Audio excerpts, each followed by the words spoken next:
winding down the biblical story of Jacob, Yaakov, and his family, this family of 12 sons.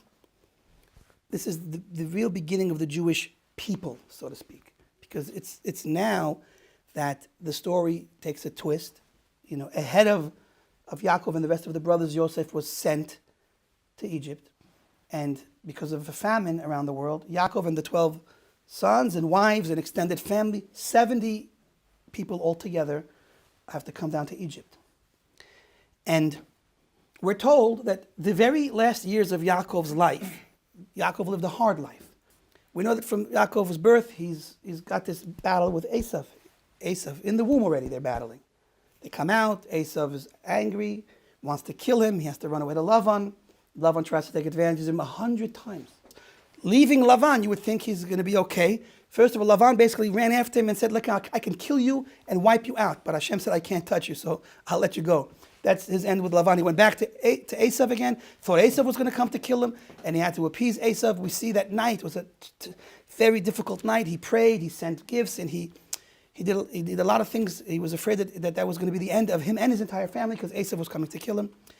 Getting into the land of Canaan, which was going to one day become Israel, but was not yet Israel, getting into the land of Canaan, his daughter's taken and abused. And then he has to fear for his life because when the brothers took retaliation for what was done to their sister Dinah, so Yaakov was afraid that all of the Arab nations would gang up together and attack and kill him and his family, and that would be the end of the Jews. Ironically, we see the same attempt over and over again in history. The 6-Day War, the Yom Kippur War, they gang up and try to get rid of us, but Baruch Hashem, we're not going anywhere. So Yaakov is now in the land of Canaan, trying to survive, and he's forced to come down to Egypt.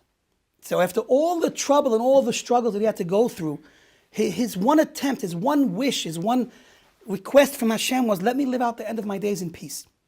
And instead of getting that peace, Hashem tears away Yosef from him and sends Yosef down to Egypt. And for 22 years, he suffered. He was even in a state of depression because he lost his Ben Zikunim, his precious son that he gave over all of his wisdom to.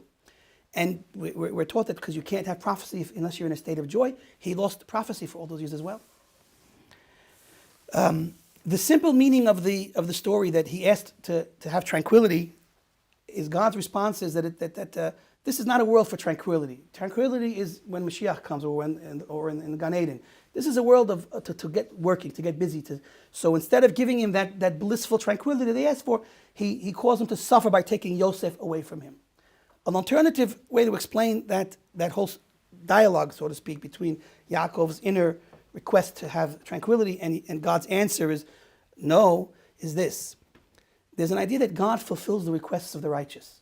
So we can appreciate and say that Hashem responds to Yaakov saying, you want tranquility, you want bliss, you want Mashiach, you want Canaan that's being run by the Arabs that do not believe in me and do not follow a proper way of life. You want all that to change so you can be a Jew living and thriving in the land of Israel. So in order for that to happen, I'm going to have to take Yosef away from you and bring him down to Egypt because you cannot have the Torah and you cannot become the Jewish nation without passing first through Egypt. You have to go through this period in our lives called Egypt. The suffering, the hardships. But when you're done with Egypt, then you can have what you're asking for. You can have the Torah and you can have Eretz Yisrael, and you will one day live happily ever after. But to give you that which you're requesting, this tranquility, this bliss, this olam haba that you want in this world, I'm going to have to take Yosef away from you. That's the one way to appreciate the answer. So again, he schlepped down now to Mitzrayim because this is what has to happen. And we're in fact told that he got a taste of the blissful life that he asked for in those final years in Mitzrayim. He lived out the last years of his life in Mitzrayim. Vayechi Yaakov be'eretz Mitzrayim. Vayechi means he lived in Mitzrayim. And the commentators, the Kabbalists, they all say that those were the best years of his life and fulfillment on some level of his request for a tranquil life experience in this world.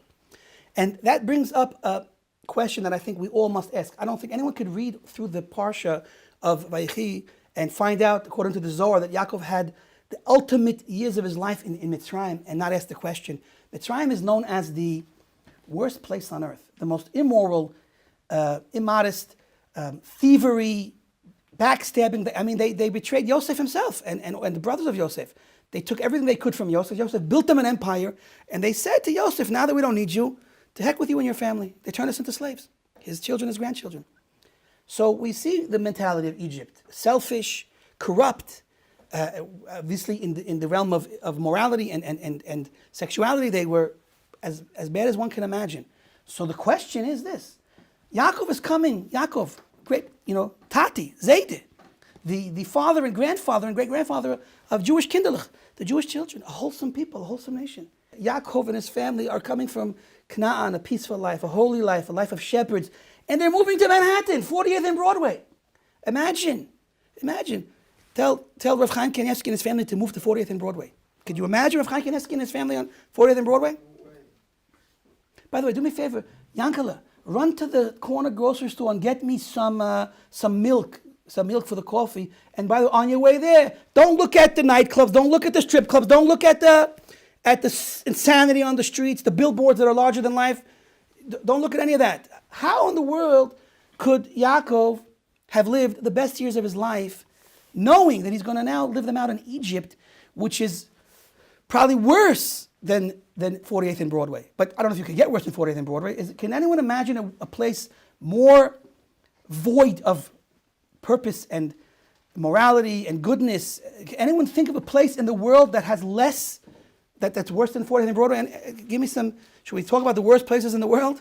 South Beach, LA, New York City. See, that's what I wanted you to understand. It's not only one place in the world, it's the entire world. Modern Hellenistic culture has created a world that we can't even be a part of. Real human beings can't even be a part of the world that they're creating out there. And the insanity just gets worse and worse. You watch the news. It's insane. You have simple parents going to a city meeting to talk about the welfare of their children in the schools they're in, complaining about that they're showing my children pornography. And they shut the mic on him. And then they label it domestic terrorism. Parents that want goodness for their children, domestic terrorism today in America. Back to the story. So Yaakov is coming to Mitzrayim, and we're told that these are the best years of his life. How? How could he be comfortable? What about his children? What about his grandchildren, great-grandchildren? On some level, we see that he should have been concerned, because we are told that the Jews reached the 49th level of impurity. And one more step, it would have been game over. And Hashem had to come right away and take us out to save us. So Egypt was a very dangerous place spiritually for the Jewish people. How could he have been content that we're going to come there and everything's going to be okay, we're going to live it, we're going to survive? How did he know that? How could he be happy in that circumstance? So I think that we have 2 or 3 messages which will really tell us today how we are able to survive and how we're really ultimately going to make it. And we're going to greet Mashiach, and we're going to really continue to live here in Yerushalayim, Yer HaKodesh, B'mher B'yameinu, and forever.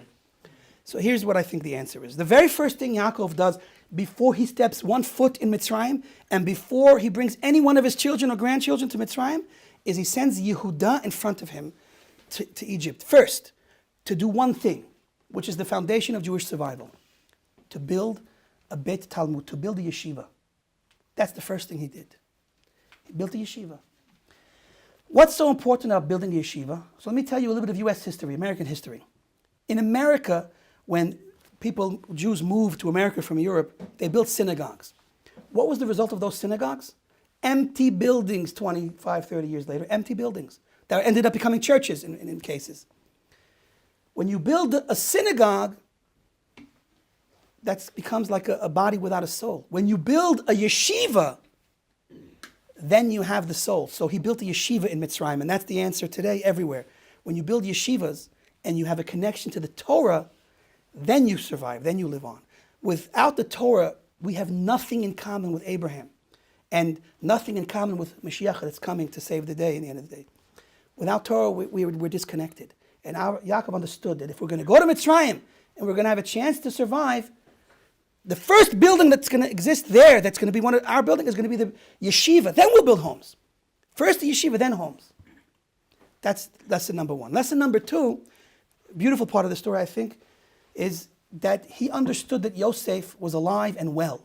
And when I say well, I don't mean he was a billionaire. He was a billionaire. But that's not the well that I mean. He understood that Yosef was the same Yosef that left him. His prized child that understood all of the ways of Hashem that Yaakov taught him. He understood that Yosef went to Mitzrayim and was there and stayed alive. His soul was thriving. He was a godly man, a holy man. And when he understood that, he understood there is hope. Now, let me explain to you a little bit about Yosef and his survival in Mitzrayim. We bless our children to be like his children because they're the children that grew up in Galus. They grew up in Galus. In fact, actually, all of the tribes were born in Galus, right? And that's an interesting thing. I saw it in a Hasidic discussion that why did all of the tribes have to be born in Galus? Because Hashem saw that the Jews would be in Galus. And the fact that the 12 tribes were born in Galus, that's where we get the power and the ability to survive in Galus. But more than that, the Ephraim and Menashe, those two children were raised in Galut because the tribes were born by Lavan, but they right away went with Yaakov back to Canaan, which is considered a level of Israel in some way, even then.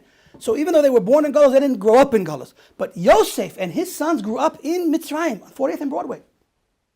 So, and they survived, and they were righteous. So that was a sign of hope, a light in the darkness, that if Yosef could survive, then he paved the way for the Jews to survive. About Yosef specifically, it says that when the brothers of Yosef came to see him in Mitzrayim, they didn't recognize him. And that's a question. I mean, I'm shocked by it when I learn the storyline. Maybe you all have that question. How could you come to see your brother that you saw every day? You ate together. You tried to kill him. I forget that part.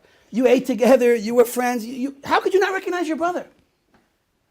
So on a simple level, Rashi helps us out and says that he was a grown man now. He had a beard. When they left him, he wasn't such a grown man. He didn't have a beard. But still, you're looking into these eyes. You have no recognition at all. You don't see anything of Yosef in there. So there are two simple answers.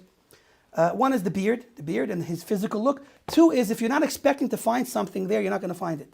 You ever a thought or a circumstance, if it's out of your entire mindset that there's a possibility, you won't think of that possibility.